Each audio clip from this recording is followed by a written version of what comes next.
नमस्कार। अगर निवेश करने के बारे में सोच रहे हैं तो आपने ईटीएफ्स और म्यूचुअल फंड्स ये दो नाम तो जरूर सुने होंगे। देखिए, दोनों का मकसद एक ही है, पैसे को बढ़ाना। लेकिन इन्हें चलाने का जो तरीका है ना, वो बिल्कुल अलग है। तो चलिए, आज इनके बीच के उन बड़े अंतरों को समझते हैं जो एक निवेशक के तौर पर जानना बहुत जरूरी है। हम इसे 5 हिस्सों में समझेंगे। सबसे पहले देखेंगे कि वो कौन सी एक बात है जो इन दोनों को जोड़ती है। उसके बाद हम ट्रेडिंग, लागत, टैक्स और आखिर में इनके मैनेजमेंट के तरीके जैसे बड़े अंतरों पर एक-एक करके बात करेंगे। तो इससे पहले कि हम ये देखें कि इनमें क्या-क्या अलग है, ये जानना बड़ा दिलचस्प है कि इन दोनों का जो आधार है, वो असल में एक ही है। तो वो क्या है?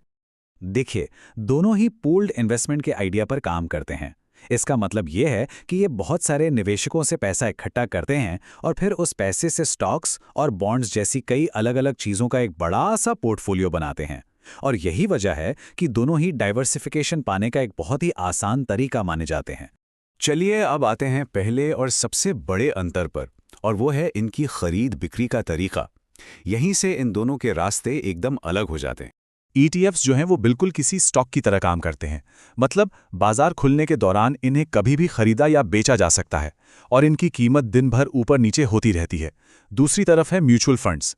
इनकी खरीद बिक्री दिन में सिर्फ एक बार होती है, वो भी बाजार बंद होने के बाद, एक तय कीमत पर, जिसे कहते हैं नेट एसेट वैल्यू यानी एनएवी।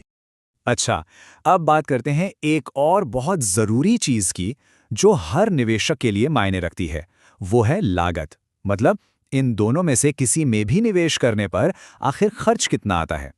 तो होता यह है कि ईटीएफ्स की मैनेजमेंट फीस, जिसे हम एक्सपेंस रेशियो कहते हैं, वो आमतौर पर कम होती है। ऐसा इसलिए क्योंकि ज्यादातर ईटीएफ्स पैसिवली मैनेज्ड होते हैं।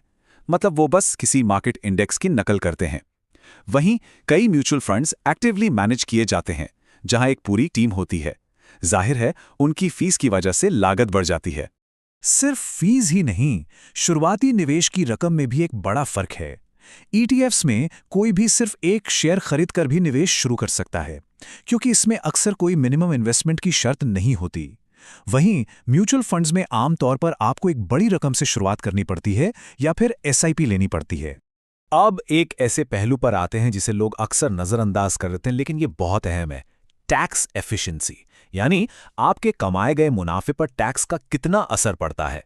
तो यहाँ एक जरूरी बात ये सामने आती है कि ईटीएफ्स अपने खास स्ट्रक्चर की वजह से म्यूचुअल फंड्स के मुकाबले ज्यादा टैक्स एफिशिएंट होते हैं। लेकिन सवाल ये है कि ऐसा होता क्यों है? इसकी वजह एक खास प्रोसेस है जिसे इन काइंड रिडेम्पशन कहते हैं। अगर आसान शब्दों में समझें तो जब कोई अपना ईटीएफ शेयर बेचता है तो मैनेजर फंड के अंदर मौजूद स्टॉक्स को कैश के लिए नहीं बेचता। इसके बजाय वो सीधे उन स्टॉक्स को ही एक्सचेंज कर देता है। इस तरीके से फंड के अंदर कैपिटल गेन नहीं होता। इसका सीधा फायदा फंड में बने रहने वाले बाकी निवेशकों को मिलता है, क्योंकि उन्हें कम टैक्स देना पड़ता है। और अब आते हैं सबसे आखिरी और शायद सबसे बुनियादी अंतर पर, मैनेजमेंट का तरीका। इसे ऐसे समझिए कि क्या एक एक्टिव पायलट चाहिए जो प्लेन उड़ाए, या फिर ऑटो पायलट पर भरोसा है। देखिए, ज्यादातर ईटीएफ्स पैसिव मैनेजमेंट के रास्ते पर चलते हैं। उनका एक ही लक्ष्य होता है, किसी मार्केट इंडेक्स जैसे निफ्टी 50 की बस नकल करना। ये एक तरह से ऑटो पायलट मोड है। वहीं कई म्यूचुअल फंड्स एक्टिव मैनेजमेंट पर चलते हैं। यहाँ एक्सपर्ट मैनेजर्स की एक टीम होती है जो सोच समझ के स्टॉक्स चुनती है ताकि बाजार से बेहतर रिटर्न मिल सके। यह है एक्टिव पायलट वाला तरीका। और जानते हैं, मैनेजमेंट का यही स्टाइल बाकी सभी अंतरों की जड़ है। पैसिव स्टाइल की वजह से ही ईटीएफ्स की लागत कम होती है और टैक्स एफिशिएंसी ज़्यादा, और एक्टिव स्टाइल की वजह से ही म्यूचुअल फंड्स में मैनेजर की फीस का खर्च जुड़ जाता है। असल में हमने अब तक जितने भी फर्क देखे, उन सब की वजह यही एक बुनियादी अंतर है। तो आखिर में सवाल यही आकर रुकता है कि एक निवेशक के लिए क्या ज़्यादा ज़रूरी है, किसी मैनेजर का तजुर्बा और उसकी सूझबूझ, या फिर बाजार की अपनी सीधी साधी चाल? और इस सवाल का जवाब हर निवेशक को अपने लक्ष्यों और अपनी सोच के हिसाब से खुद ही ढूंढना होता है।